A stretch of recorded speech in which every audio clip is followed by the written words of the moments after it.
오늘 하나님 말씀은 구약 성경 민수기 제32장입니다.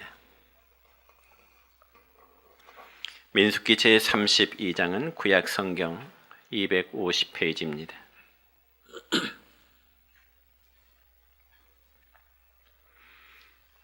(32장) 1절부터 9절에 있는 말씀까지 봉독해 드립니다. 루벤 자손과 갓 자손은 심이 많은 가축대를 가졌더라. 그들이 야셀 땅과 길르앗 땅을 본즉 그곳은 목축할 만한 장소인지라.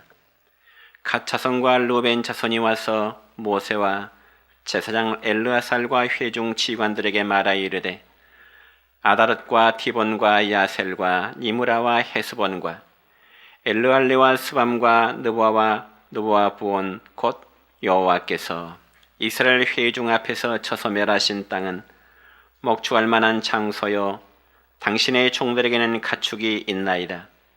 또 이르되 우리가 만일 당신에게 은혜를 입었으면 이 땅을 우리의 종들에게 그들의 소유로 주시고 우리에게 요단강을 건너지 않게 하소서. 모세가 갓 자손과 르벤 자손에게 이르되 너희 형제들은 싸우러 가거늘 너희는 여기 앉아 있고자 하느냐. 너희가 어찌하여 이스라엘 자손에게 낙심하게 하여서 여호와께서 그들에게 주신 땅으로 건너갈 수 없게 하려 하느냐. 너희 조상들도 내가 가데스 바네아에서 그 땅을 보라고 보내었을 때 그리하였었나니 그들이 에스골 골짜기에 올라가서 그 땅을 보고 이스라엘 자손을 낙심하게 하여서 여호와께서 그들에게 주신 땅으로 갈 수 없게 하였었느니라. 아멘. 사랑과 축복의 메시지 엽상을 나눕니다. 사랑과 축복합니다. 사랑과 축복합니다. 감사합니다. 오늘은 구약 성경 민수기 32장 1절로 9절까지 있는 말씀을 중심해서 함께하는 교회 공동체라는 제목으로 말씀을 선포하고자 합니다. 여러분, 얼마 전에 TV를 보니까 어느 교수님의 강의 가운데 이런 말 하는 걸 들어봤습니다. 불과 몇 년 전까지만 해도 사람들은 항상 자기를 다른 사람에게 알리는, 즉 자기 PR 시대라고 하는 그런 표현을 썼습니다. 그렇지만 요즘 시대는 되도록이면 자기 자신을 감추고자 하는 익명성의 시대라, 그렇게 표현하는 말을 들어본 적이 있습니다. 그러니까 다시 말씀드려, 과거에는 자기 자신을 최대한 이웃 사람들에게 알리는 데 관점이 있었다면 이제는 자기 자신을 최대한 감추려고 한다는 그런 시대라는 것입니다. 왜냐하면 자기의 위치와 신분이 드러나게 될 경우에는 그에 따른 책임과 그리고 의무가 따르기 때문입니다. 특별히 요즘에는 사이버 폭력이 사회 문제로 크게 대두되고 있는 그러한 실정입니다. 그래서 연예인들이나 혹은 사회 저명인사들이 종종 스스로 자기의 목숨을 끊는 안타까운 일들이 있는데요. 그 원인은 대부분 사이버 폭력, 즉 우리가 알기 쉽게 말해서 악성 댓글 때문이라고 언론에서는 표현을 하고 있습니다. 특별히 연예인들일수록 국민들의 인기를 받으며 살아가는 사람들입니다. 그런데 온라인상에 자기의 이름 대신에 가명을 써서 자기들의 신분을 노출시키지 않는 상태에서 온갖 인터넷에 비방의 글을 올리고 있다는 것입니다. 그럴 경우에 당사자들의 마음이 과연 어떻겠습니까? 저는 처음에 생각할 때, 아니 그러면 그들이 아무리 다른 사람이 자신들에 대해서 비방의 글을 올린다 할지라도 안 보면 되지 않을 것 아니냐, 그런 생각을 했지만은 막상 당사자들은 그렇지 않다는 것입니다. 그러면서 상대방이 어떤 인권의 침해를 당하든 상관없이 무차별적으로 비난의 글을 올린다는 것입니다. 그러면서 자신은 군중들 속에 숨어서 책임을 지지 않으려고 하는 참으로 극단의 이기주의가 가져온 결과들이라 그렇게 말할 수 있습니다. 사랑하는 성도 여러분, 이처럼 극단의 이기주의는 비단 익명성에만 있는 것은 아닙니다. 오늘날 교회에 참여하기를 거부하는 모든 행동에도 바로 이러한 이기주의는 뿌리 깊게 토사리고 있는 것입니다. 그래서 오늘 읽은 성경 말씀에 보면은 나는 빼달라는 식으로 제안한 사람들을 우리에게 소개하고 있는데요. 그들은 바로 루벤과 갓지파 사람들입니다. 여러분, 이 말씀을 여러분이 이야기해서 이 말씀의 배경을 잠깐 소개하고자 합니다. 여러분이가 구약 성경 가운데 출애굽기의 말씀을 보면은 하나님께서는 애굽 땅에서 노예 생활하고 있던 이스라엘 백성들에게 자유함을 주시기 위해서 그들의 지도자인 모세를 하나님은 부르시게 됩니다. 그리고는 이스라엘 백성들에게 가나안이라는 땅을 주시겠다고는 그 약속을 하시면서 모세로 하여금 그 백성들을 가나안으로 인도하라고 하는 하나님의 말씀이 기록되어 있습니다. 그래서 모세는 애굽 땅에서 430년이라는 긴 세월 동안 종살이 하던 것을 청산하고 이제 그의 백성들을 이끌어내서 광야 40년의 세월 동안 약속의 땅을 찾아가는 과정입니다.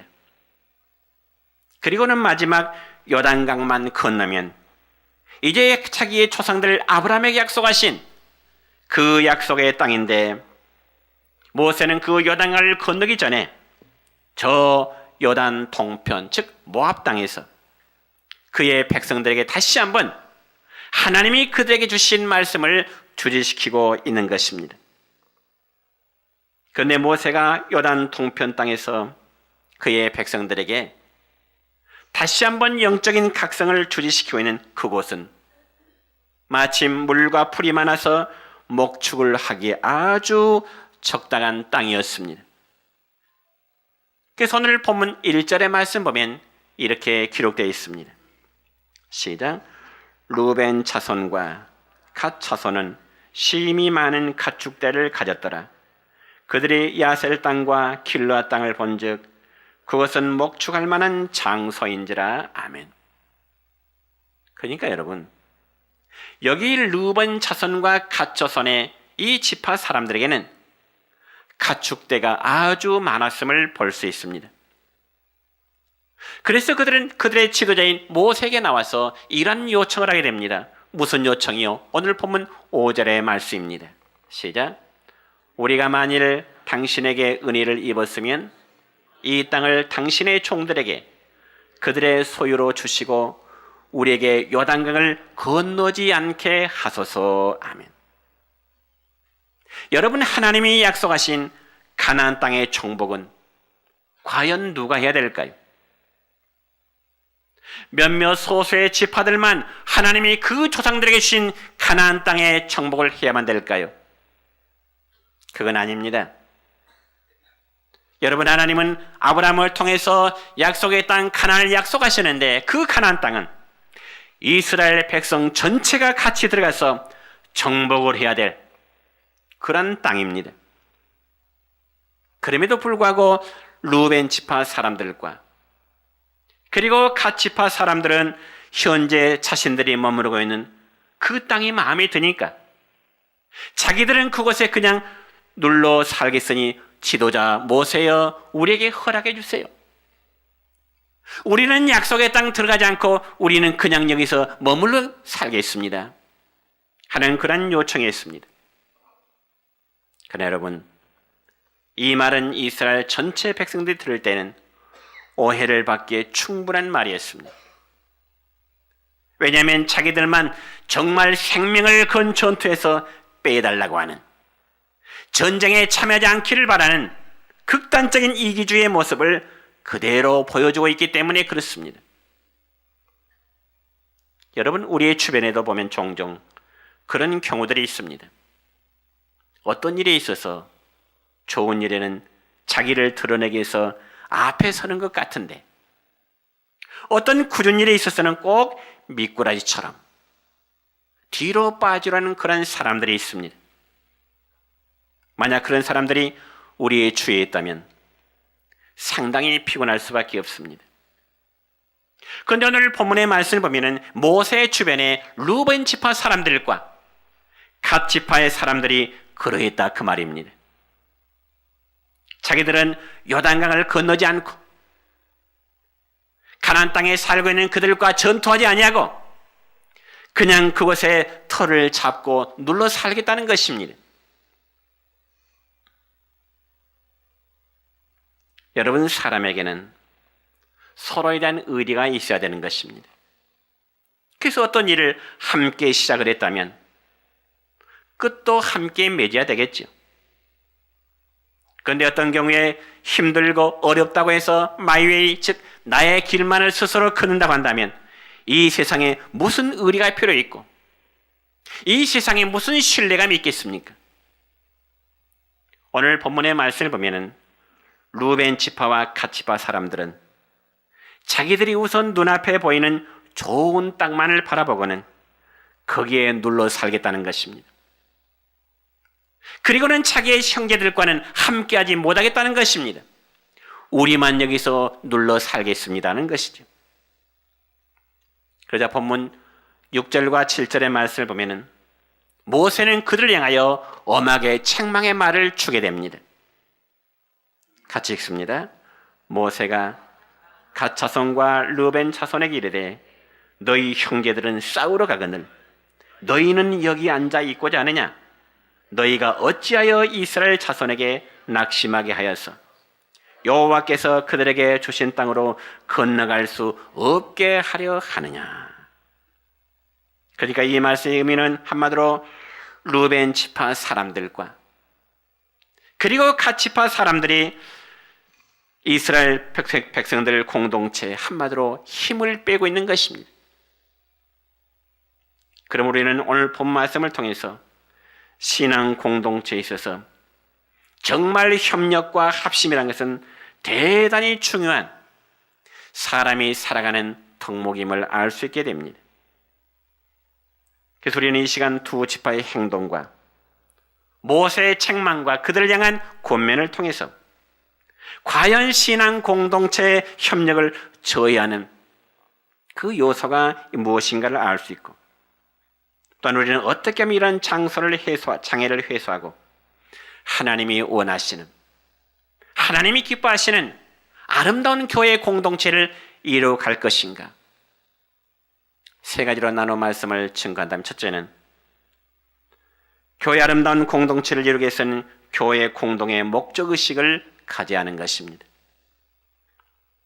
여러분, 공동체 한 사람이라도 공동체 의식을 상실할 때면 공동체의 협력은 반드시 깨어질 수밖에 없습니다.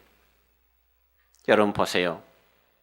오늘 성경 본문의 말씀을 보니까 루벤 지파와 갓 지파 사람들이 왜 그들의 지도자인 모세로부터 엄한 책망을 받게 될까요? 물론 그들 개인들로서야 좋은 일이지만은 그들이 전체 이스라엘의 공동 목적의식을 흐리게 하는 다른 지파 사람들에게 낙심하게 하는 그런 말을 했기 때문인 것입니다. 지금 이스라엘 백성들이 공동으로 추구하는 목적이 무엇일까요? 그것은 바로 하나님이 약속하신 그 가나안 땅으로 이제 향해 가는 것입니다. 그러므로 이스라엘 백성들이 애굽에서 필사의 탈출을 한 것이나 또 광야에서 험난한 40년의 세월을 버텨낸 이유도 바로 여기에 있었던 것입니다. 그 이유는 바로 가나안 땅에 들어가 자기들의 손으로 하나님이 약속하신 그 땅에서 땅을 일구고요, 논밭을 갈아서 이제 농사를 짓고요, 이제는 주권 국가로서의 자유를 만끽하기 위함이었습니다.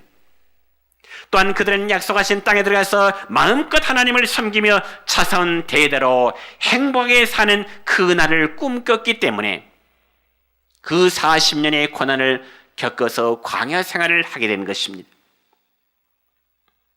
그러니까 한마디로 가나안 땅은 이스라엘 백성들의 꿈의 장소였습니다.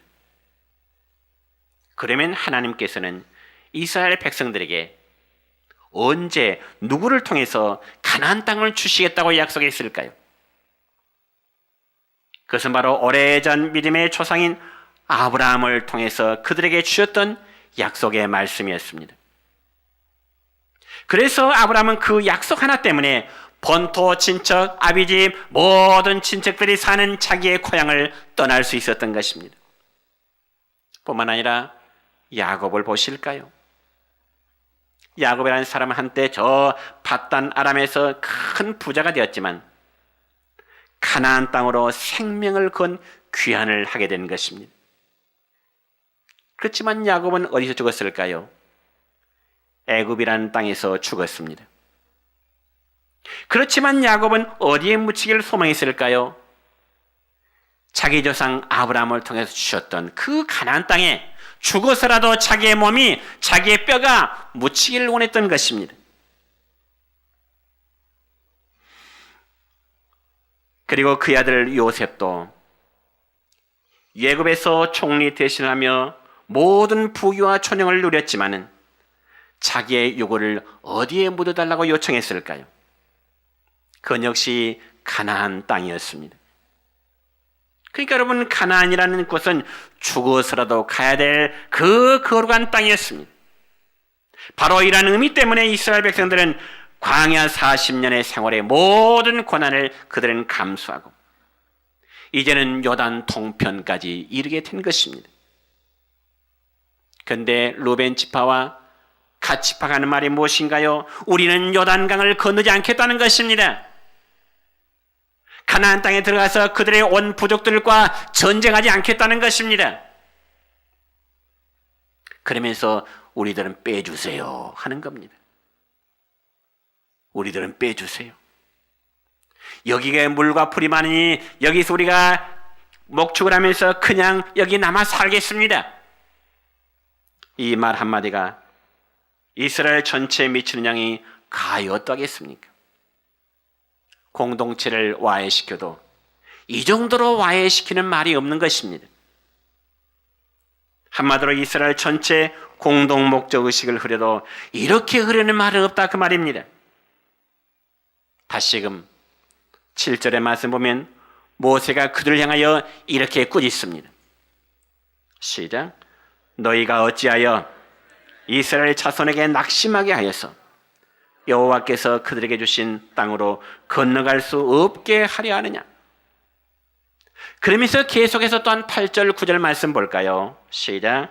너희 조상들도 내가 가데스바네에서 그 땅을 보라고 보냈을 때 그리하였었나니 그들이 에스골 골짜기에 올라가서 그 땅을 보고 이스라엘 자손을 낙심하게 하여서 여호와께서 그들에게 주신 땅으로 갈 수 없게 하였느니라.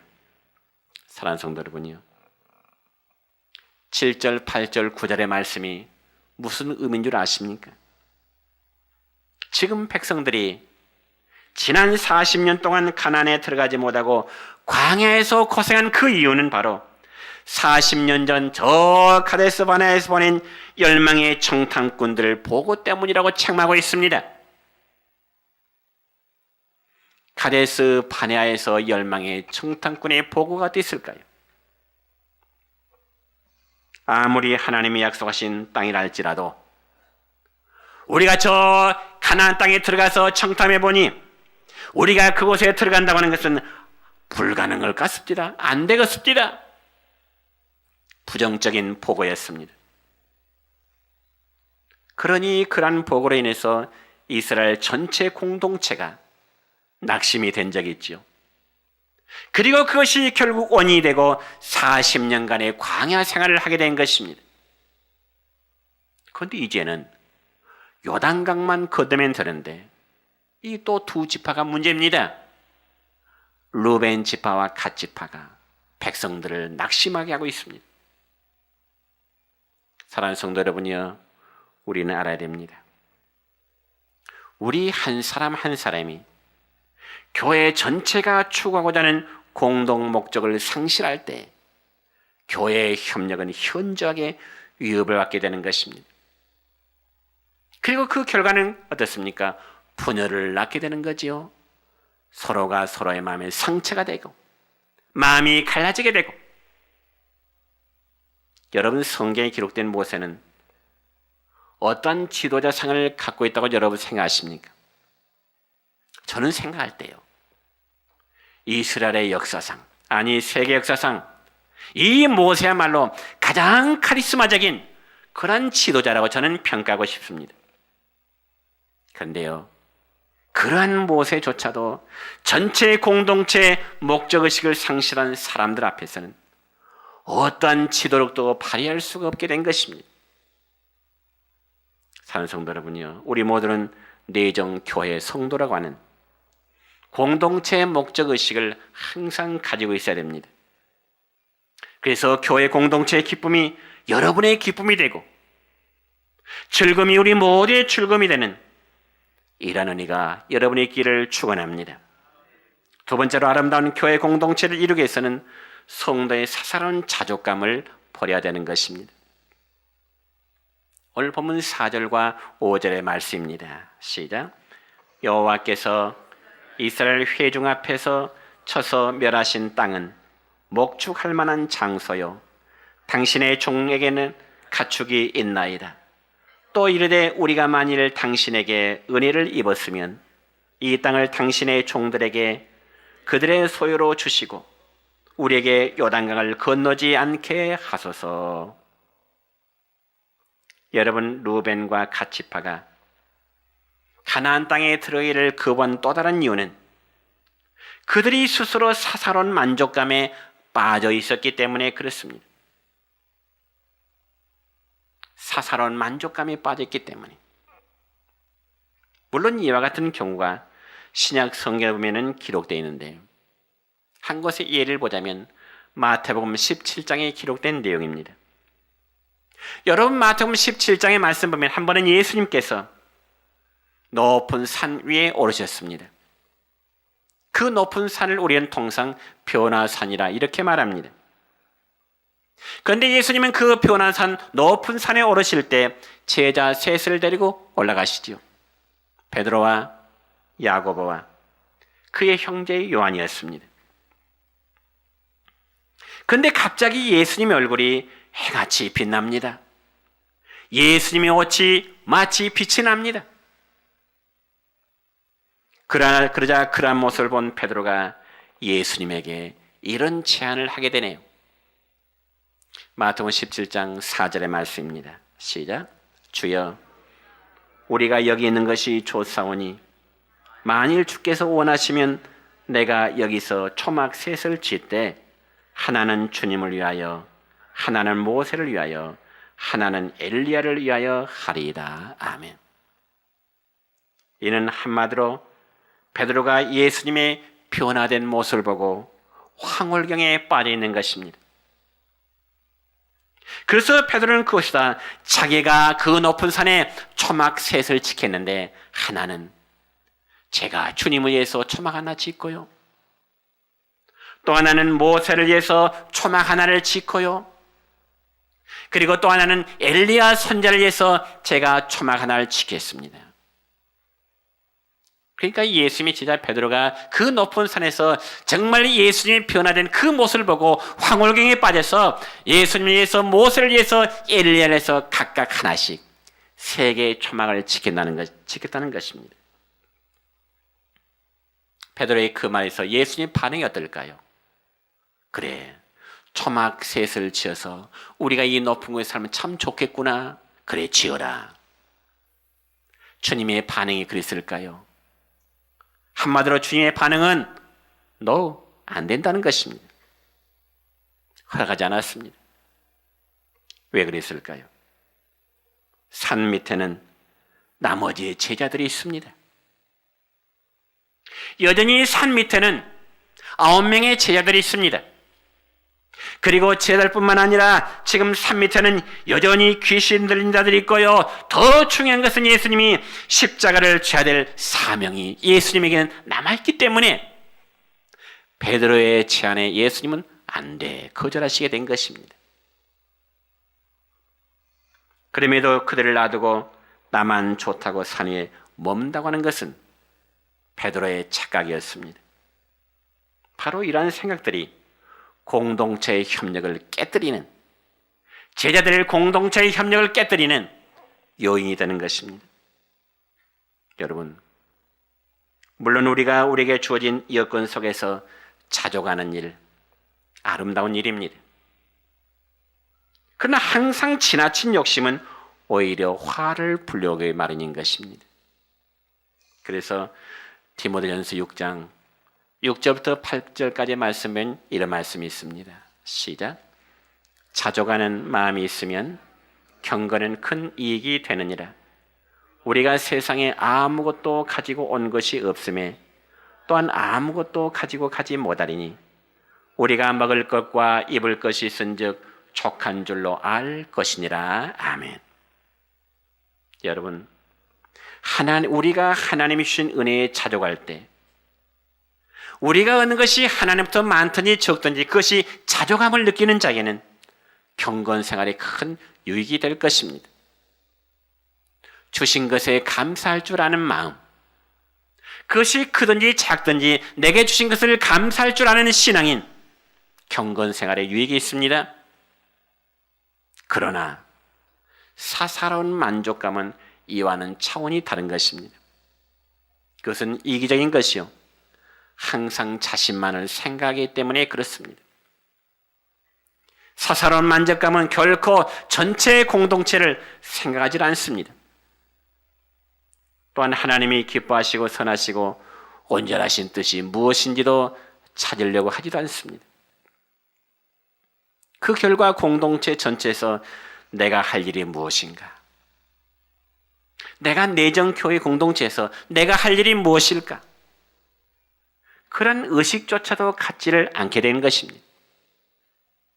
루벤과 가치파 사람들이 요단강을 건너지 않고 요단 동편 모압 평지에서 그들이 머물겠다는 것은 나머지 10지파에 대해서 우리는 상관이 없노라고요. 형제들 10지파 형제들의 일에서는 우리는 관심을 갖지 않겠다고 하는 그런 모습입니다. 그렇다면 우리의 모습은 어떨까요? 공동체 전체에서 내가 할 일이 무엇인가에 대한 의식이 없다면 그건 보통 큰일이 아닙니다. 우리는 이것을 두렵게 생각해야 됩니다. 여러분, 예수님의 수제자라도 사탄에게 넘어지게 하는 것이 바로 사적인 자존감이었습니다. 자족감이었습니다. 내가 예수님을 팔아넘기면 그것이 자신의 것이 돈이 될 것을 생각하는 사적인 자족감입니다. 그러면 항상 자기의 사적인 만족감보다 전체 하나님의 영광과 교회를 먼저 생각할 줄 아는 여러분 되시기를 주님의 이름으로 축원합니다. 세 번째로, 아름다운 교회 공동체를 이루기 위해서는 형제에 대해서 배려하는 마음을 가져야 되는 것입니다. 여러분, 이웃과 형제를 배려하는 일, 정말 아름다운 신앙의 덕목이지요. 그렇지만 우리의 주변은 배려보다는 우선 내가 먼저라고 하는 이 의식이 매우 강합니다. 그래서 다시금 6절 7절 말씀 다시 볼까요? 시작. 모세가 갓 자손과 루벤 자손에게 이르되 너희 형제들은 싸우러 가거늘 너희는 여기 앉아 있고자 하느냐? 너희가 어찌하여 이스라엘 자손에게 낙심하게 하여서 여호와께서 그들에게 주신 땅으로 건너갈 수 없게 하려 하느냐? 여러분, 이 말씀은 무엇을 말할까요? 루벤과 갓지파 사람들이 자기들의 일에 만족하는 동안에 다른 형제들에게는 낙심을 주었다는 것입니다. 이런 행위는 루벤과 갓지파 사람들이 얼마나 형제들에 대한 배려심이 없는 사람인가를 보여주는 그런 증거지요. 자기들은 만족해요. 이 요단 동편 모압 땅에서 우리가 살면 참 좋겠다. 스스로는 만족감을 가져요. 그러나 그 만족감이 형제들에게는 배려심이 전혀 없는 겁니다. 여러분, 우리는 나의 작은 행동 하나가 다른 사람들에게는 얼마나 많은 아픔을 주었을까를 한번 생각해 보시기 바랍니다. 나의 작은 행동 하나가, 나의 작은 말 한마디가 배려 없는 나의 말 한마디가 내 형제가 얼마나 마음의 아픔을 주었을까요? 실제 우리는 함께 신앙생활하는 이들이 나의 행동 하나로 인해서 받게 될 시험을 전혀 고려하지 아니하고 행동할 때가 종종 있을 것입니다. 그러면서 주장하는 바는 무엇일까요? 그건 내 신앙의 자유라. 다른 사람이 어떻든지 그건 내 신앙의 양심이요 내 신앙의 자유라고 하는 그런 주장을 하게 됩니다. 물론 그런 주장이 전혀 틀린 건 아니겠지요. 여러분, 예수님께서 우리에게 자유를 주셨습니다. 하지만 하나님이 원하시는 것은 그 자유로 내 마음대로 해도 좋다고 하는 그런 의미는 아닙니다. 신약성경 고린도전서 8장 9절의 말씀입니다. 같이 읽습니다. 그런즉 너희의 자유가 믿음이 약한 자들에게 걸려 넘어지게 하는 것이 되지 않도록 조심하라. 너희의 자유가 믿음이 약한 자들에게 걸려 넘어지지 않도록 조심하라는 겁니다. 그럼 성도 여러분이 우리는 내가 내 자유의사에 따라 행동할지라도 혹시라도 형제의 것이 시험이 되고 고통이 된다면 스스로 절제할 줄도 알아야 되는 것입니다. 그런데 많은 성도들이 간혹 이런 말씀조차 무시하는 경우들이 많아요. 신앙은 오직 자기 자신의 문제라고요. 그렇지만 성경에 보면 성도들은 형제를 배려하며 살라고 끊임없이 강조하고 있습니다. 그러므로 혹시 형제에게 아픔이 될 수 있다면 내 기쁨이라도 잠시 접어들 수 있는 아량, 그런 배려가 예수 믿는 성도에게 필요한 것입니다. 그리고 함께하는 정신을 가져야 되겠죠. 고난도 함께하고요, 기쁨도 함께하고요. 그리할 때 우리 내정교회 공동체는 더욱 아름다워질 것입니다. 말씀했습니다. 우리 성도는 교회 목표를 함께 공유하고 사사로운 자족감을 이제 좀 버리고요, 정말 형제를 배려하는 우리가 따뜻한 마음 가지시기를 축원합니다. 이것이 교회를 위하는 길입니다. 이것이 하나님이 기뻐하시는 성도의 삶의 자세인 것입니다.